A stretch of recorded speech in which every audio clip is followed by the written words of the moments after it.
Good morning সবাইকে। তোমরা সবাই কেমন আছো? আশা করি ভালো আছো, আর আমিও ভালো আছি। তো একটা ছোট্ট একটা মিনি ব্লগ নিয়ে চলে আসলাম। আজকে চিকেন চিল্লি বানাবো, তো চিকেন চিল্লি বানাবো। আর এটা চিকেনটাকে ম্যারিনেট করে রেখেছি। এখানে দিয়েছি সয়া সস, তারপরে হচ্ছে cornflour, chilli sauce, vinegar, chilli sauce, tomato sauce দিয়েছি, দিয়ে ম্যারিনেট করে রেখেছি। এখানে লিকুইড তৈরি করলাম। এখানে দিয়েছি চিলি সস, ভিনিগার, তারপর হচ্ছে সয়া সস, টমেটো সস। তো এটা রেডি হয়ে গেল। ওর আর কর্নফ্লাওয়ার দিয়েছি, এটা রেডি হয়ে গেল। আর এদিকে আমি সব কিছু রেডি করে নিয়েছি। চিলি কেটে নিয়েছি, ধনে পাতা, এখানে আদা রসুন পেস্ট বানিয়ে নিয়েছি, আর হচ্ছে এখানে ক্যাপসিকাম আর পেঁয়াজ কেটে রেখেছি। কড়াই বসিয়ে দিলাম, গরমের জন্য তেল দিয়েছি। তেল গরম হলে পরে চিকেনটা দিয়ে দিব। তেল গরম হয়ে গেছে, আমি এখন দিয়ে দিব ম্যারিনেট করা চিকেন। অল্প অল্প করে দিয়ে ফ্রাই করে উঠিয়ে নিব।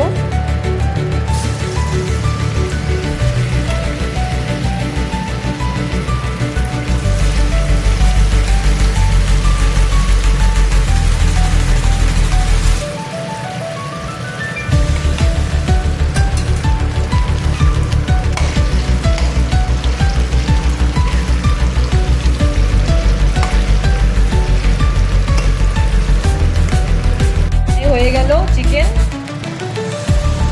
দিয়ে দেব রসুন আদা পেস্ট। রসুন আদা কষানো হয়ে গেল, এখন দিয়ে দেব পেঁয়াজ,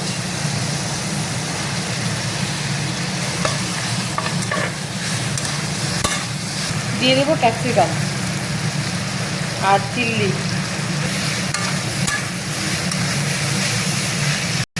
এখন এটা ভাজা হয়ে গেছে, এখন দিয়ে দেবো লিকুইডটা।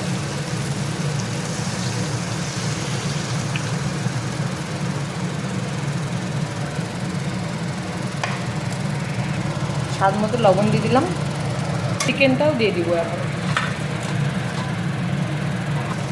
আমার স্বাদ হওয়ার জন্য একটু চিনি দিয়ে দিলাম।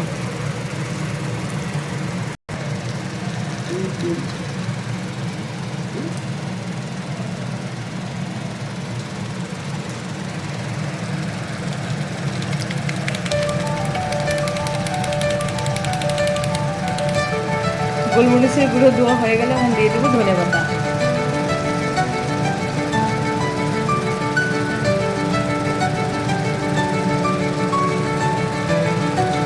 তো চিল্লি চিকেন হয়ে গেল, এখন আমি নামিয়ে দেবো।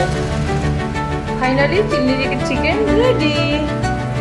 ভিডিওটি কেমন লাগলো? ভিডিওটি ভালো লাগলে লাইক, কমেন্ট, শেয়ার অবশ্যই করে দেবে। Thank you.